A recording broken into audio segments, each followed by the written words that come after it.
வாரணாசி தொகுதியில் பல்லாயிரக்கணக்கானோர் புடைசூழ ஊர்வலமாக அணிவகுத்துச் சென்று பாரதிய ஜனதா பிரதமர் வேட்பாளர் நரேந்திர மோடி வேட்புமனு தாக்கல் செய்தார்.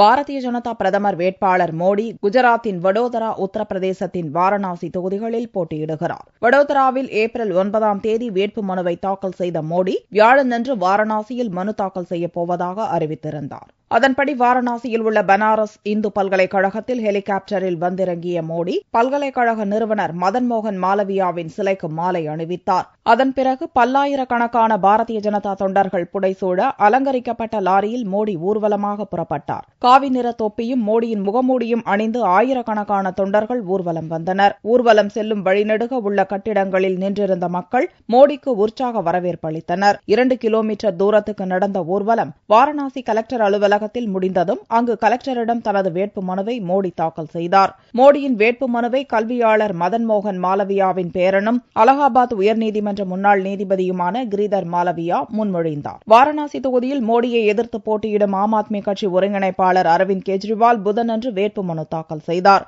ஏப்ரல் 30ஆம் தேதி 7ஆம் கட்ட தேர்தலின் போது வடோதராவிலும் இறுதிக்கட்ட லோக்சபா தேர்தல் நடக்கும் மே 12ஆம் தேதி வாரணாசி தொகுதியிலும் ஓட்டுப்பதிவு நடக்கிறது.